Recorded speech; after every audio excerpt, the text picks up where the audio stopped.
YouTube, Mr. Gibson Guy here. Thanks for dropping by the channel. If you are new here and never seen these before, I have a whole YouTube channel with a big inventory of different videos, music videos, videos about photography. Those are my specializing in film photography, cameras from the 1970s and 1980s. And a lot of other different subjects, some on the boat, some on the motorcycle, some on guns and knives. I have right now I think 227 videos on my channel, and I'm adding more each week. Today's kind of a transitional video, so let me break it down for you.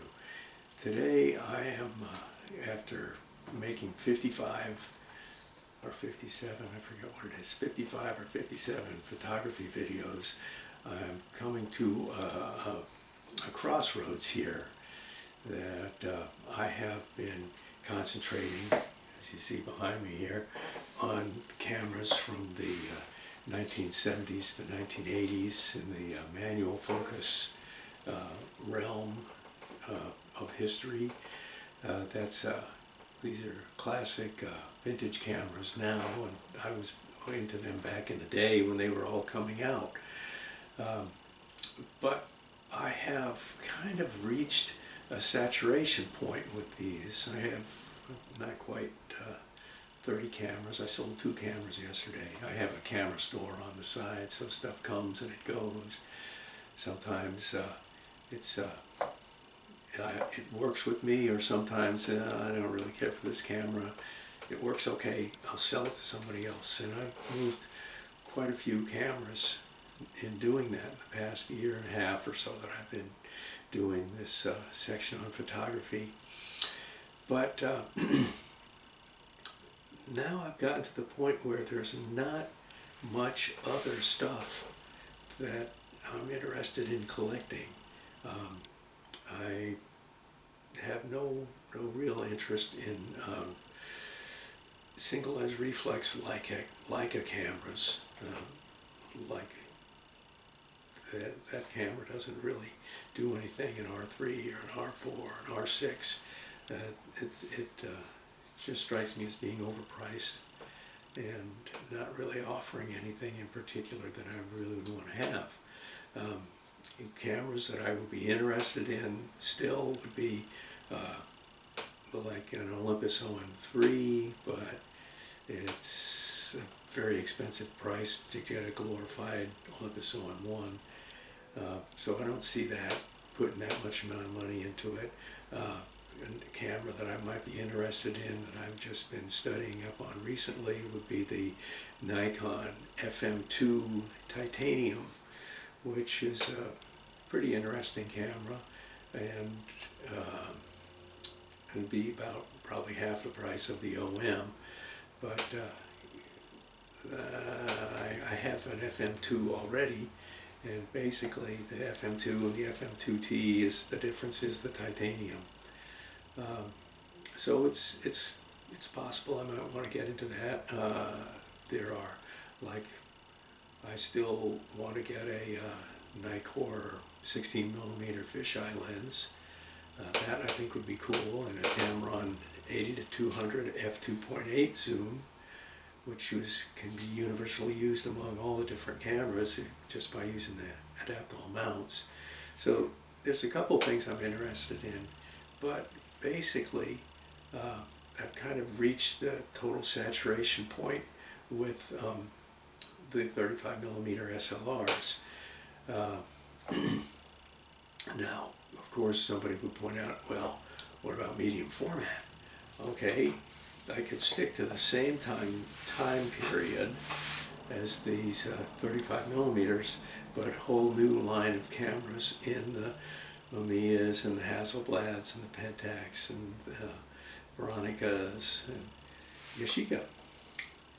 So I had early on a real interest in moving up in a different format, and so I have owned 2 Yashica Mat 124s, and I got the cameras, was real excited with them, and found that I very, very rarely actually used them.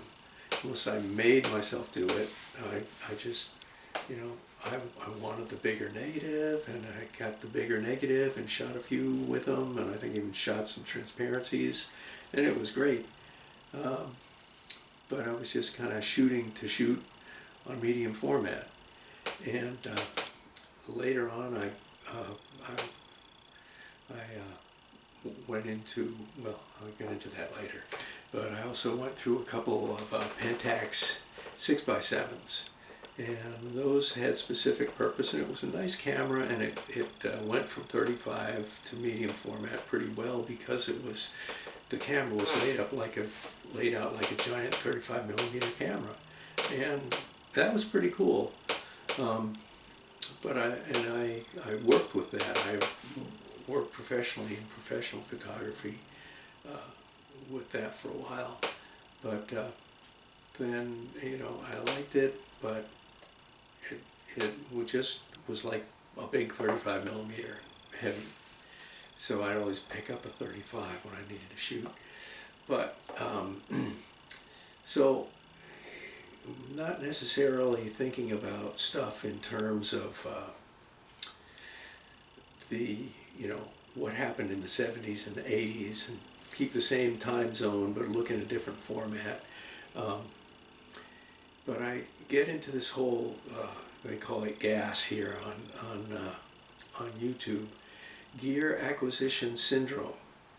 And to tell you the truth, I think a lot of people my age probably have gear acquisition syndrome, meaning that you got to get something and you got to get something else that goes with it and something else that goes with it, and this would be nice, and you kind of do that and you end up with this, you know, 25 or 30 cameras, old vintage cameras sitting there behind you, and you're like, all right, those are cool, now what do I do? Okay, so I'm kind of looking at with me anyway, and I bet some of you out there may be going through stages of this, or maybe not. Maybe I was just a boomer and the result of what was going on at the time. But I attributed this to where you first start getting self-awareness, and I would say it, to me, it really started in second grade. And in first grade, my father always took me to school, drove me to school, and dropped me off. We had built a home that was 2 miles from the school, but not 2.5 miles. So if you were over 2.5 miles, you got the school bus. But I lived on the other side of the line where you didn't get the school bus. So in the first grade, my father took me to school each day. He had just retired from the Air Force, and he had time to do it. So that was it. He was my ride. But I learned in first grade how to ride a two-wheeler, and every day he would take me to school. We would drive, and I would see all these kids riding their bicycles to school, because there was a bicycle path right next to 4th Avenue. No, 2nd Avenue that I took. And so I would see all these kids riding their bicycles, and I wanted to ride my bike. But my mother said it was too dangerous, so I couldn't ride my bike. And finally, on the last day of school in first grade, my dad said, "Get your bike ready." Because apparently he and my mother had had discussions about this for a long, long time. And he determined that I was old enough, and she was determined that her first baby was never going to be old enough. But on my last day, Mom cried, and I got to ride my bicycle to school, the last day of first grade. And of course that meant, to me, the first day of second grade, I was riding to school. And, well, where will you go? You don't know it. I'll figure it out. I'm riding my bike. And after that, my parents being involved in me going to school or getting back was almost non-existent, because I had my bike, I was free, and that was the beginning of freedom for me and the beginning of self-awareness. So I was riding my bicycle to school every day with all the other kids. You should have seen it in those days. There was like a 1-acre parking lot, and it was solid covered with bicycles at the elementary school. There must have been like 300 or 400 bicycles there. Every kid rode their bike to school. So it was great. And then on the way to school and on the way home from school, this family built this little convenience store. This is when the only thing there was 7-Eleven, but Grace's food store went up, and it was like a 7-Eleven, but it was right along 2nd Avenue and the bicycle path.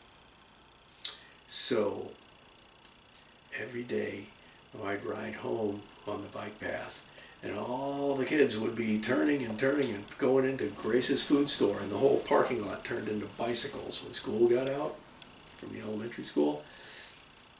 And so pretty soon, what's the excitement there? I think I'll stop and see.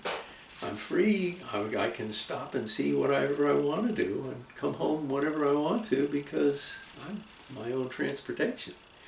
So I went in, and sure enough, what was happening, we discovered very fast, was if you were a little kid and you had a nickel, you could buy a candy bar, or you could buy a pack of 5 baseball cards with a slab of Topps bubble gum in it.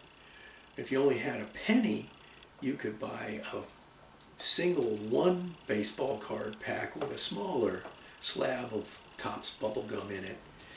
And you could everybody was bringing up their nickels and their pennies and buying their baseball cards, and then we would sort them out, compare them, trade, swap cards, collect them, and these cards had numbers on them. So you know what the numbers meant? That meant that you had to collect them. You had a first and a second and a third and a fourth, and 344, 345, 346. And then they came out with cards that were checklists, so you could check off every card you had. So you just had to bring a penny or a nickel every day, so you could stop off at Grace's food store and buy yourself a pack of baseball cards and get a slab of Topps bubble gum and rot your teeth, so you could spend a lot of time at the dentist getting drillings and fillings, which all of us did, of course, because of that. But we learned how to collect with the baseball cards, and then they would come up with different types of cards, World War II cards, monster movie cards, Dr. Kildare cards, Space Invaders cards. We had all kinds of collector cards, and we learned how to collect them all. So we would have collections of cards at home that we would get from our daily trip to the food store, and with our penny or with our nickel what we bought. So we kind of got trained to do that. Then we went beyond that. We got a little bit older. Then we would discover model airplanes we could build, and it extended from that. And they came out with model cars. So all of a sudden we would have shelves of all these cars and these airplanes hanging from the ceiling in our rooms and all this stuff.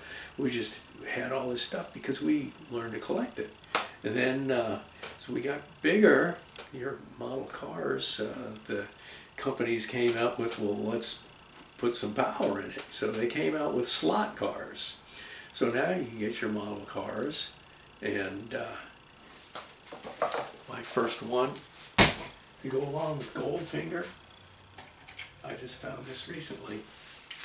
But I had one of these in a slot car. This is, of course, an Aston Martin DB5. James Bond had it with modifications and in 1/32 scale. And so we had a little Revell racetrack at home, and we had little slot cars that were this size.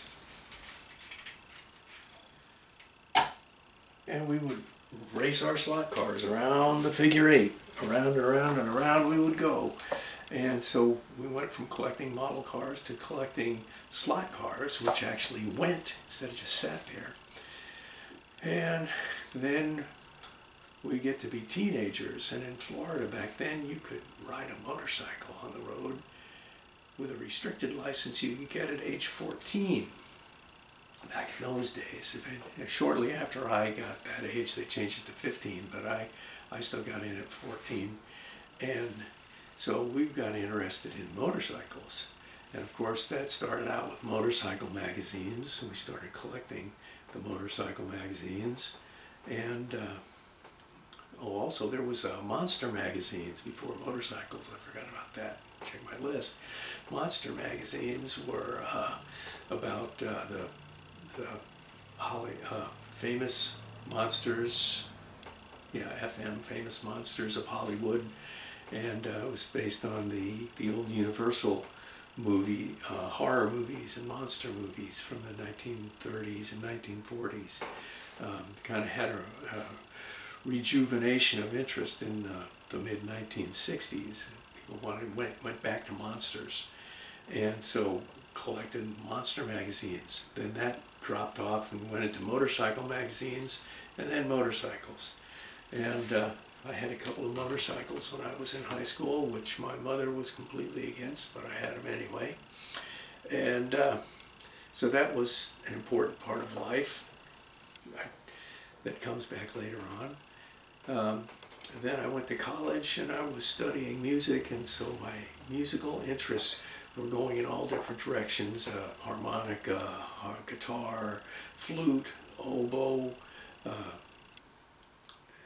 trumpet, recorders. There's little flute instruments called recorders that went back into medieval times, and we learned those, and keyboard, piano, organ, all that stuff. I had a collection of musical instruments because I was busy playing instruments all the time.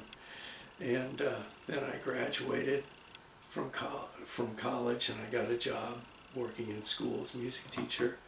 And that's when I had done some photography. I learned a bit about photography in college because one of my roommates, Billy, had a Nikon, and so he showed me how to use it, and I used his camera some. He let me use it and take pictures, and a couple other guys I knew had 35mm cameras, Cosinas and stuff like that. And then I was putting all my money into musical instruments, but then after I graduated and got a job, then I finally could go into photography myself. And so I started getting camera magazines. Every month I get modern photography and popular photography, and then later outdoor photographer, different Shutterbug magazine. Learned about all that, and went into camera photography and camera collecting. I just wanted to get all sorts of stuff. Went into the Yashica mats and the Pentax 6x7. And after a number of years of being a real serious photographer and a musician, I branched out into aviation. I took flying lessons. I bought an old Cessna 150. Wow, talk about learning how to be broke. That's how you do it. Buy an airplane. A great idea. Try to keep it for 10 years. But in aviation, I got to use photography and my airplane, and I got a job for about a little over half a year working as a aerial photographer, which is you get hired by somebody to do a bunch of sites that they've collected with their salespeople, and they give you the GPS positions, and you longitude and latitude, and you go out and you take pictures of these places. And of course it's all across the country. I was living in Florida, but I did my first shooting in Texas, and then I went back again after that the next month and shot in Louisiana. But it was interesting, and that's where the 6x7s came in. I had a couple of those. And the drawback to it was that, one, GPS was in its infancy, and the people that were taking the GPS coordinates didn't really understand that you have to let the GPS settle in till it finally finds its real location, and it's going to give you a couple of false readings, but they give you readings that is miles away from where you're supposed to be taking a picture, and it doesn't do you any good. And this was before cell phones, so you couldn't call anybody when you're flying. The only thing you could talk to was air traffic control, and you didn't want to tell them that you were flying solo and taking pictures while you're circling around things. And that's where you discover that loading 220 film into a Pentax 6x7 while flying an airplane in circles is not the most fun part of the job. So that I lasted for about half a year, and I decided that wasn't good. And then I went back into working in music, and then I ended up collecting well in excess of 30 guitars. And so you just learn to collect and collect and collect. And then I was getting near retirement. I was living in a 1,000 square foot home, but retirement neighborhood. But I had bought the house cheap, and I got to sell it expensive and move up to Central Florida where I wanted to go. And to do that, I sold off about 20 guitars. And it just felt good to not have the weight of all that stuff. So I moved those guitars, and I still have about a dozen guitars. I gave one away the other day just to not have it, and I was glad to move one guitar case out of the house at that, because it's kind of getting crowded in the cameras now. But that was preparing for retirement. And also I had 3 motorcycles, and I sold guitars and took the money and bought 2 more. So I had 5 motorcycles when I retired and moved up to Central Florida. But then it started to be kind of a pain just keeping up on 5 motorcycles. It was as bad as keeping up with an airplane. So I reduced my number down to 3, and I was going to reduce it down to 2, just have a Triumph and a Harley. But I kept the BMW, and I'm kind of getting to like the BMW, so for the time being I'm going to stay with 3 motorcycles. And I managed to keep one working at all times, because they kind of come and go. But that's what happens with gear acquisition. Now after many years, have fallen back into the camera collecting business, and that's where we are now.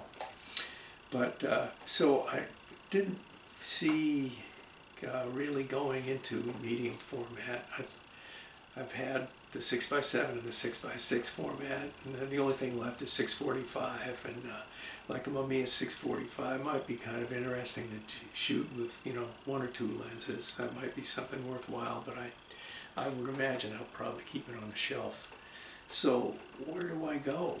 And that's, maybe some of you are getting to that point where you've gotten this camera and that camera and this camera, and I'm kind of just looking for the same sugar high, buying more of the same stuff, and it's not happening.